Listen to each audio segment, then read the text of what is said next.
Next जो हमारे पास है role number most important rules of grammar में रोल नंबर 11।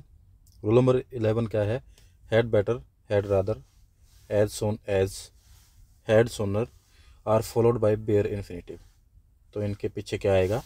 हैड बेटर के साथ, हैड रादर के साथ, एज सोन एज के साथ जो क्या आएगा? बेयर इन्फिनेटिव आएगा।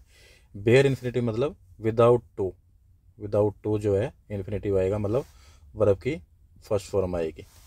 फॉर एग्जाम्पल हम एग्जाम्पल कर लेते हैं, he had better to go now.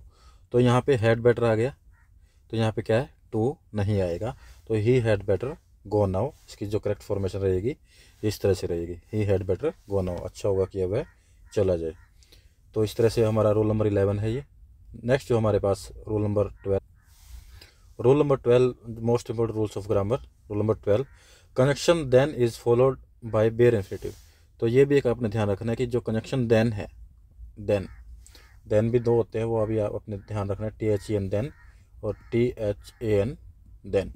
तो देन के साथ जो क्या आएगा? बेयर इन्फिनेटिव आएगा, बेयर इन्फिनेटिव। इसका एग्जांपल कर लेते हैं, he had better read than to write. तो यहाँ पे टू नहीं आएगा, यहाँ पे क्या आएगा? ओनली राइट आएगा। इसकी जो करेक्ट फॉर्मेशन है क्या रहेगी? करेक्ट फॉर्मेशन रहेगी he had better read than write. तो ये हमारा रोल नंबर 12, देन के साथ क्या आएगा? बेयर इन्फिनेटिव आएगा। ये इन्फिनेटिव का रोल है, आपने ध्यान रखना है। Next roll number 13, when there are two of subjects in a sentence and they are not in the same number. किसी सेंटेंस में क्या हो?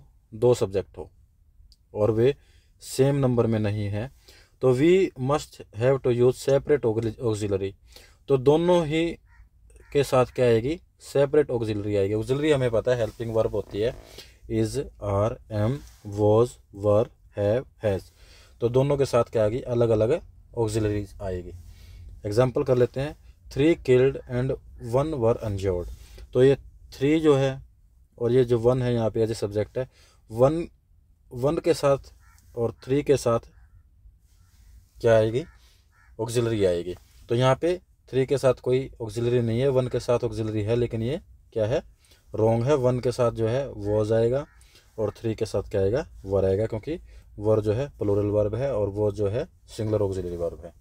तो इस तरह से रोल नंबर 13। नेक्स्ट हमारे पास जो है role number 14, most important rules of grammar में रोल नंबर 14 में क्या है? When the subject of the verb is relative pronoun. तो सब्जेक्ट क्या होगा? रिलेटिव प्रोनाउन होगा। तो care should be taken to see that the verb agree in number and person with the antecedent of the relative. तो जो relative जो pronounce है उसके साथ नंबर और पर्सन में क्या होनी चाहिए? वर्ब को एग्री करना चाहिए। फॉर एग्जाम्पल हम इसका एग्जाम्पल करते हैं, I who is your friend will guard your interest. तो ये इनकरेक्ट है। इनकरेक्ट कैसे है? तो जैसे ये जो है हु जो है रिलेटिव प्रोनाउन है यहाँ पे, इसका एंटीसीडेंट जो सब्जेक्ट आई है, आई के साथ जो हेल्पिंग वर्ब लगेगी वो क्या लगेगी? एम लगेगी। तो इस तरह से ये गलत है। तो इस तरह से ये रोल नंबर 14 है। इसका सही जो फॉर्मेशन रहेगी वो क्या रहेगी? I who am your friend will guard your interest. मैं जो आपका मित्र हूँ आपके जो है हितों की रक्षा करूँगा। नेक्स्ट हमारा मोस्ट इंपोर्टेंट रूल्स है रोल नंबर 15, कंपैरिजन एग्जाम्पल। तो कंपैरिजन एग्जाम्पल में हम कर लेते हैं कि कंपैरिजन में क्या मिस्टेक्स होती है। जैसे पहला एग्जाम्पल हम कर लेते हैं कि gold is more precious than all metals. तो जो गोल्ड है हमें पता है गोल्ड क्या होती है?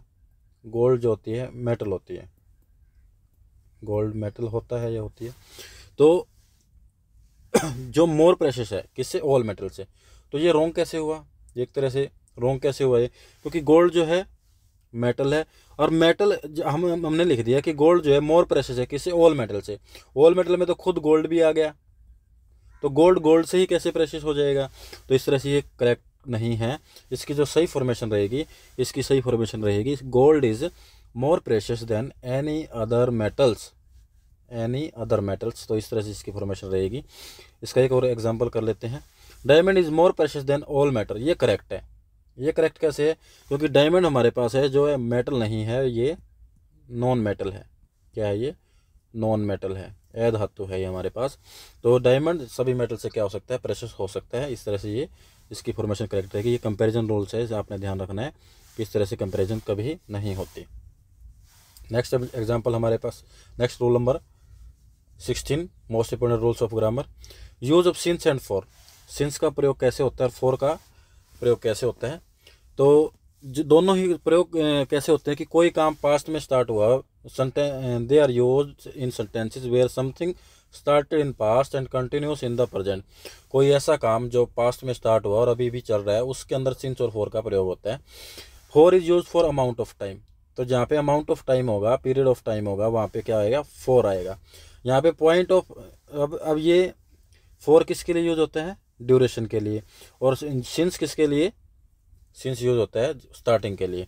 तो फॉर किस लिए, अमाउंट ऑफ टाइम जो है सेकंड्स भी हो सकता है, पीरियड मिनट्स भी हो सकता है, आवर्स भी हो सकता है, डेज भी हो सकता है, और months of the even year भी हो सकता है।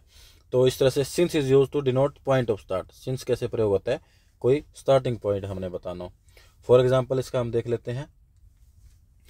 ही has been here for 6 months, यहाँ पे मंथ्स आएगा ये, and still can not speak a word of English. वो यहाँ पे 6 महीनों से रह रहा है, लेकिन फिर भी उसे इंग्लिश का एक वर्ड भी नहीं आता।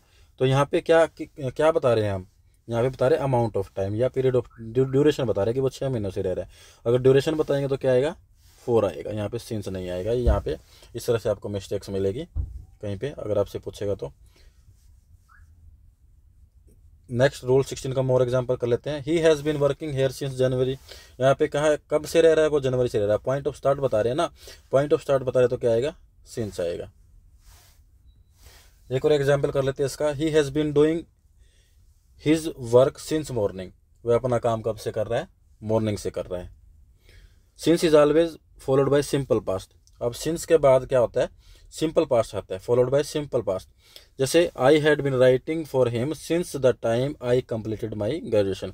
तो सिंस के बाद क्या आएगा, सिंपल पास्ट आएगा, आई कंप्लीटेड माई ग्रेजुएशन। ठीक है, तो ये भी ध्यान रखना आपने कि सिंस के बाद क्या आता है, सिंपल पास्ट आता है। नेक्स्ट हमारे पास most important rules of grammars में rule number 17। When two actions occurred in past, the action which happened earlier is denoted by using past perfect tense and the action which happened later is denoted by simple past tense। इसमें क्या कह रहा है, इसमें ये कह रहा है कि अगर दो एक्शन साथ साथ हुए हैं, ठीक है, दो एक्शन क्या हुए, साथ साथ हुए, जो एक्शन पहले हुआ है उस एक्शन में क्या होगा, पास्ट परफेक्ट टेंस यूज होगा। जो एक्शन पहले हुआ उसमें कौन सा टेंस होगा, पास्ट परफेक्ट टेंस। और जो एक्शन बाद में हुआ है उसमें क्या होगा, सिंपल पास्ट टेंस यूज होगा। ये आपने ध्यान रखना, पहले वाले में क्या होगा, पास्ट परफेक्ट टेंस, और बाद वाले में क्या होगा, सिंपल पास्ट टेंस। तो एग्जांपल कर लेते हैं। He had finish the work after we had met him. तो ये सेंटेंस रॉन्ग है। रॉन्ग क्यों है, क्योंकि यहाँ पे दोनों ही जगह क्या है, हैड फिनिश लिखा हुआ है या हैड मेट लिखा हुआ है। तो दोनों जगह क्या है, पास्ट परफेक्ट टेंस है। एक जगह यहाँ पे क्या आएगा, सिंपल पास्ट आएगा। कहाँ आएगा सिंपल पास्ट, अब पहला एक्शन कौन से हुआ है, उसने अपना काम फिनिश कर लिया था जब हम उसे मिले। तो पहले एक्शन ये हुआ ना, काम उसने अपना फिनिश, पहले कौन सा काम हुआ है, आफ्टर के बाद, वी हैड मेट हिम, हमारे मिलने के बाद उसने क्या कर लिया था, उसने अपना काम फिनिश कर लिया था। तो सबसे पहले काम कौन सा, पहले हम उससे मिले हैं, फिर उसने अपना क्या किया, काम फिनिश किया है। तो इसकी जो सही फॉर्मेशन रहेगी वो क्या रहेगी, ये वाला जो फॉर्मेशन है ये ठीक रहेगा। और यहाँ पे क्या आएगा, सिंपल पास्ट आएगा। क्योंकि इसमें को आप ध्यान इस तरह भी रख सकते हैं, आफ्टर मतलब के बाद, के बाद वाले में क्या आएगा, पास्ट परफेक्ट आएगा। बाद वाले में क्या आएगा, पास्ट परफेक्ट आएगा। और पहले वाले में क्या आएगा, आफ्टर का मतलब होता है के बाद, मतलब आफ्टर के बाद जो सेंटेंस रहेगा उसमें क्या आएगा, पास्ट परफेक्ट आएगा। इस तरह से आप इसको ध्यान रख सकते हैं। The patient had died before the doctor arrived. तो डॉक्टर के आने से पहले क्या हो गया था, पेशेंट डाई हो गया था। तो इस तरह से ये हमारा जो सेंटेंस रहेगा कि before the doctor arrived, doctor के आने से पहले क्या है, पेशेंट मर गया था। तो पहले वाले एक्शन में क्या होता है, पास्ट परफेक्ट आता है। तो इस तरह से इसका जो ये वाला स्ट्रक्चर है, जो ये राइट है और ये रॉन्ग है। तो आपने ध्यान रखना, जो पहले कोई घटना होती है उसमें क्या करना है, पास्ट परफेक्ट करना है। जो बाद में हुई है वो सिंपल पास्ट आएगा, दोनों ही अगर पास्ट में घटे हो। तो ये आ गया मोस्ट इंपोर्टेंट रूल्स में हमारा rule number 17। Next rule number 18 most important rules of grammar. We use a possessive adjective my, our, his, her, their, your before a gerund. अब जिरंड क्या होती है, हमने वर्ब के लिए भी अलग से वीडियो बना रखी है, हमने एडजेक्टिव की भी अलग से वीडियो बना रखी है, और हमने टेंस के लिए भी अलग से वीडियो बना रखी है। टेंस जो है हमने 25 मिनट्स में कंप्लीट किया है। टेंस जो है हमने 25 मिनट्स में कंप्लीट किया है, बहुत ही कम समय में हमने कंप्लीट किया। आप उसको देख सकते हो, टेंस को कंप्लीटली समझ सकते हो। किसी भी टीचर ने आपको 25 मिनट्स में टेंस नहीं कराया होगा, लेकिन हमने 25 मिनट्स में कंप्लीट कर रखा है। आप उसे देखें और समझे। तो नेक्स्ट जो हमारा रोल नंबर 18 है, most important rules of grammar.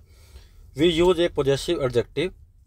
Possessive adjective कौन कौन से होते हैं, जिससे ओनरशिप का पता चले, जैसे my book, our house, his book, his car,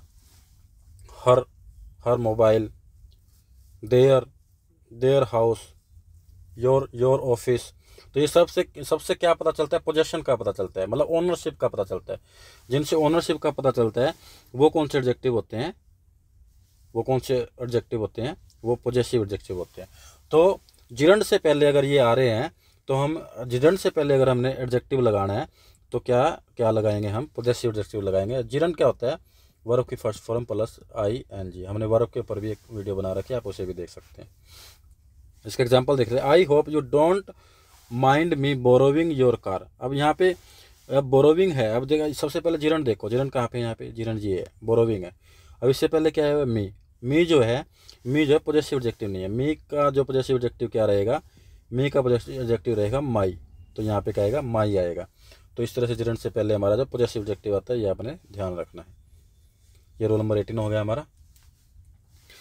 my father does not like my going outside with friends. तो मेरे पिताजी जो है मेरा बाहर जाना पसंद नहीं करते, किनके साथ, विद माई फ्रेंड्स। तो यहाँ पे माई आएगा, माई गोइंग आएगा। जो गोइंग जो है यहाँ पे जिरंड है, वर्ब की फर्स्ट फॉर्म प्लस ING। तो इस तरह से rule number 18 most important rules of grammar. Next हमारा most important rules of grammar में है role number 19। Whenever we use normal places like school, college, church, bed, table, hospital, market, prison, jail, court, temple, mosque, university, etc. for primary purpose for which they are made, the article the is not used। अगर क्या कह रहा है ये, कि ये जो places है, कौन कौन से प्लेसेस, एक तो स्कूल, कॉलेज, ये सारे जो लिखे हुए, चर्च, हॉस्पिटल, मार्केट, अगर इनमें जो काम करते हैं अमूमन, कि स्कूल में पढ़ा जाता है, कॉलेज में पढ़ा जाता है, चर्च में मतलब प्रेयर होती है, बेड पे सोया जाता है, टेबल पे मतलब खाना वगैरह खाया जाता है, तो इस तरह से मार्केट में शॉपिंग के लिए जाते हैं, प्रिजन कैदी जाते हैं, तो इनके साथ क्या नहीं लगेगा, दा नहीं लगेगा। अगर जिस पर्पज़ के लिए होते हैं वही पर्पज़ दिखाया गया है, लेकिन अगर कोई दूसरा पर्पज़ दिखाया गया है तो इनके साथ क्या लगेगा, दा लगेगा। जैसे children go to school every day, तो यहाँ पे दा नहीं आएगा, क्योंकि चिल्ड्रन बच्चे हमेशा जाते हैं, पढ़ने के लिए जाते हैं, ये यहाँ पे दा नहीं आएगा। Is home just beside the temple. अब यहाँ पे कोई पूजा की बात नहीं हो रही, हम होम बता रहे हैं उसका कहाँ पे है, किसके पास है, मंदिर के जस्ट पास है, जस्ट बिसाइड है, तो यहाँ पे क्या आएगा, द आएगा। तो इस तरह से यहाँ पे हम पूजा की कोई बात नहीं कर रहे हैं, यहाँ पे हम होम को बता रहे हैं कि कहाँ है, जस्ट बिसाइड द टेम्पल, तो यहाँ पे द आएगा। We go to church on Fridays. हम शुक्रवार को कहाँ जाते हैं, चर्च जाते हैं, तो यहाँ पे क्या नहीं आएगा, द नहीं आएगा। तो इस तरह से ये आपने ध्यान रखना है। The politician was sent to jail. अब पॉलिटिशियन की जो सही जगह है वो जेल थोड़ी है, इसलिए यहाँ पे, तो यहाँ पे क्या आएगा, द आएगा। द क्यों आएगा, क्योंकि पॉलिटिशियन को मतलब जो जेल का जो पर्पज़ है, हम किसी प्रिजन की बात नहीं कर रहे, कि हम किसी और बात की कर रहे हैं। तो यहाँ पे अगर हम कैदी की बात कर रहे होते या किसी और की बात कर रहे होते, तो हम यहाँ पे क्या आता है, तो ये इस तरह से यहाँ पे क्या आएगा, द आएगा। तो नेक्स्ट हमारा most important rules of grammars में role number 19 20 rule number 20 most important rules of grammar. Whenever adverbs like no sooner, hardly, scarcely, etc. are used in the beginning of a sentence, they are always followed by helping verb। अब यहाँ पे क्या कह रहा है कि अगर no sooner, hardly, scarcely, no sooner का मतलब क्या होता है, जैसे ही, हार्डली मतलब मुश्किल से, स्कैर्सली मतलब कभी कभी जो चीज़ें होती है स्कैर्सली उसको बोलते हैं। Are used in the beginning of a sentence, अब किसी सेंटेंस के बिगिनिंग में अगर उनको यूज किया जाता है तो उनके साथ में क्या लगती है, हेल्पिंग वर्ब लगती है। जिसका hardly had I began to speak when I was interrupted, तो scarcely had we started our meal when the phone rang. तो यहाँ पे जो हैड है तो क्या लेके helping verb, as a helping verb काम कर रहे हैं। तो यहाँ पे ध्यान रखना कि आपने यहाँ पे हैड आएगा, यहाँ स्कैर्सली के साथ भी हैड आएगा। तो scarcely had I began to speak when I was interrupted, क्योंकि मैं मुश्किल से मैंने बोलना स्टार्ट ही किया था, तो मैंने जब मेरे को क्या कह दिया, रोक दिया गया। Scarcely had we started our meal before the when the phone rang, हमने अपना खाना मुश्किल से स्टार्ट ही किया था कि फ़ोन बज गया। तो no sooner had I arrived then they all started to argue, जैसे ही मैं आया उन्होंने क्या किया, आर्ग्यू करना स्टार्ट कर दिया। तो जैसे इसका एग्जांपल इसमें एक और आपने ध्यान रखना, हार्डली स्कैर्सली और बेयरली के साथ क्या लगता है, वैन लगता है। हार्डली स्कैर्सली और बेयरली के साथ क्या लगता है, वैन लगता है। और नो सूनर के साथ क्या लगता है, देन लगता है। तो ये हमारा मोस्ट इंपॉर्टेंट रूल्स में कौन सा रूल है, रूल नंबर 20,